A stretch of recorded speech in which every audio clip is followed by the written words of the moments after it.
우리가 지난주에 묵상을 했던 것처럼 아브라함과 사라는 하나님과 천사들의 방문을 겪게 됩니다. 그리고 하나님으로부터 약속을 받습니다. 내년 이맘때에 반드시 내게 아들이 있을 것이다.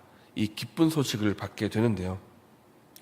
여기까지만 우리가 이전 장인 18장을 읽게 되면 아브라함이 좋은 소식을 받았구나 하고 끝나게 되겠지만은 사실 우리 주일에 진행되었기 때문에 읽지 못한 것인데 아브라함과 하나님과의 대화는 여기서 그치지 않습니다.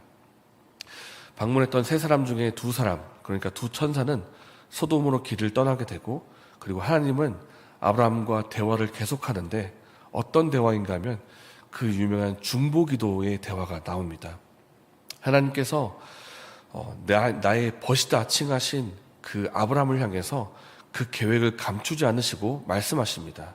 내가 소돔과 고모라의 죄악이 아주 가득하다는 이야기를 듣고 그 상황이 어떠한지 보려고 왔다라는 그 이야기를 합니다. 하나님께서. 아브라함이 그 이야기를 듣고 대번에 기도를 시작합니다. 왜냐하면 아브라함을 알고 있기 때문입니다. 소돔이 얼마나 악한 곳인지를.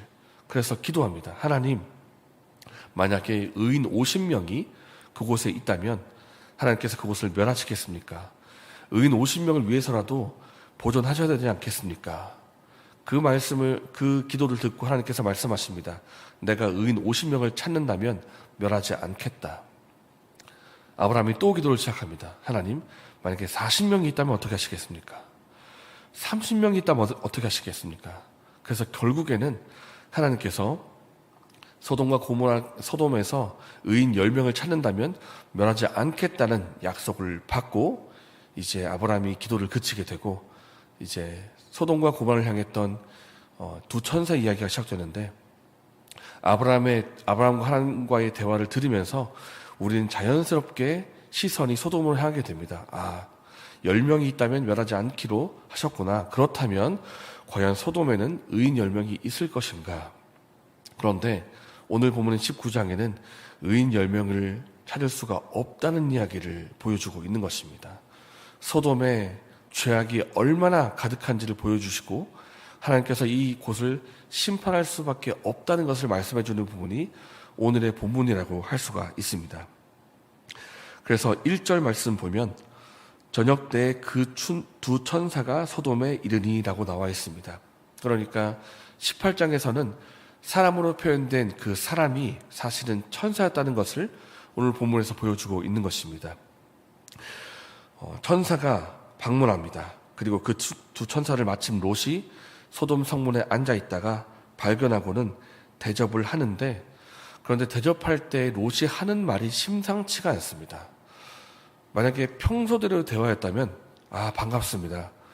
여기 집이 있으니까 우리 집에 와서 음식을 좀 드시지요. 이렇게 하면 되겠지만은 2절 한글 성경을 보면 이렇게 나옵니다. 내 주여 돌이켜 종의 집으로 들어오십시오 라고 나와 있지만 얌전하게 우리 집으로 오십시오 라고 이렇게 표현한 것 같지만 히브리어를 보면 제발이라는 단어가 두 번이 나옵니다. 제발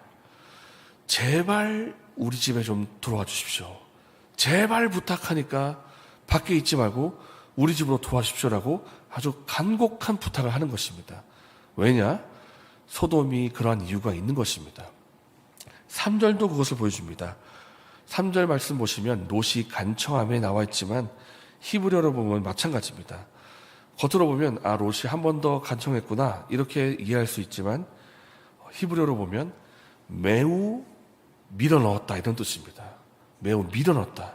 그러니까 강력하게 푸시를 했다는 것입니다. 밖에 제발 계시지 않고 우리 집으로 좀 들어오십시오라고 하면서 마치 이 옷깃을 잡아 끌듯이, 우리가 보통 사람들이 식사를 하고 나면 내가 살게 하면서 거의 막 이렇게 싸우듯이 하지 않습니까?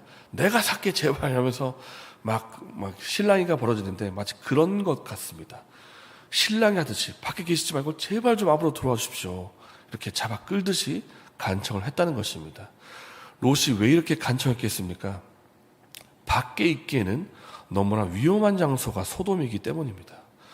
소돔이 얼마나 위험한 장소인가라는 것을 본문 중에 보여주고 있는데 이 두 천사와 롯이 식사를 합니다. 롯의 간청에 못 이겨서 식사를 하는데 그 식사가 참 초라하죠. 무교병을 구워줍니다. 무교병. 18장에 아브라함이 하나님과 천사들을 대접할 때 무엇을 잡았습니까? 소를 잡았습니다. 소를 잡아서 아주 극진하게 대접을 하지만 롯의 형편이 어떠한지 무교병을 구워줄 수밖에 없는 그런 형편인 것입니다. 그리고 18장에 아브라함이 대접할 때에도 사라와 종들이 대접을 하지만 오늘 본문에는 롯이 대접한다 이렇게 나와 있습니다. 무슨 말인가 하면 이 천사들을 대접할 인물이 롯밖에 없다는 것입니다. 그 옆에 아내도 있었을 것이고 가족도 있었을지 모르나 그 천사를 대접할 마음은 그들에게는 없고 오직 롯에게만 그런 마음이 있다는 것을 오늘 본문이 표현해주고 있는 것입니다. 그래서 롯의 형편이 참 그렇습니다. 처음에 롯이 어떤 땅을 택합니까? 소돔과 고모라 땅을 택해서 가는데 그때 소돔과 고모라는 마치 에덴 동산처럼 아주 화려한 땅이었습니다. 그러나 물질의 풍요로움, 세상의 화려함을 쫓아갔던 그 롯의 결국이 어떠한가? 대접할 때 무교병을 대접할 수밖에 없는 그런 초라한 형편이 되었다는 것을 오늘 본문이 보여주고 있습니다. 이렇게 식사를 하고 있는 도중에 사람들이 몰려오는데 무엇이라 말하냐면 이렇게 말합니다. 오늘 밤에 내게 온 사람들이 있느냐? 이끌어내라. 우리가 그들을 산관하리라. 손님이 왔군요. 반갑습니다. 우리가 환영하고 싶습니다. 이런 뜻이 아닙니다. 상관하겠다는 것은 성적으로 관계하겠다는 것입니다. 그런데 이 사람들이 어떤 사람들인가? 대부분 남자들입니다. 남자들인데 이 천사들도 이 그 성별을 보면 남자로 표현되어 있습니다. 그러니까 천사이지만 아마 겉보기로는 남자처럼 보였던 것 같은데 남자가 남자를 성적으로 관계하기 위해서 왔다. 무슨 뜻이겠습니까? 그만큼 소돔 땅에 동성애가 관영했다는 뜻입니다. 동성애뿐만 아니라 수많은 죄악들이 관영했다는 뜻입니다. 그래서 여러분 태어나서 이런 광경 본 적 있으십니까? 남녀노소, 어린아이부터 노인에 이르기까지 집문을 막 두드리는 것입니다. 집집마다 두드리면서 거기 남자 있냐고, 남자 끌어내라고, 우리가 관계하고 싶다고 라면서 막 이렇게 하는 모습 본 적 있으십니까? 이런 기괴한 모습이 소돔 땅 가운데 있었다라는 것입니다. 그래서 하나님께서 이 1절부터 11절까지를 왜 보여주시는가? 조금 전에 18장에 했던 아브라함의 기도, 하나님 만약에 의인 10명이 있다면 그 땅을 보존하시겠습니까? 보존하겠다. 그러나 소돔은 멸망할 수밖에 없는 상황이었다는 것을 오늘 본문이 보여주고 있는 것입니다. 여러분, 이렇게 동성애가 관영하고 죄악이 관영한 이 사회를 볼 때 우리는 생각하기를 와, 정말 소돔과 고모라 땅이 타락했구나 이렇게 볼 수 있겠지만 오늘 우리가 살고 있는 사회를 보면 크게 다르지 않다는 생각이 듭니다.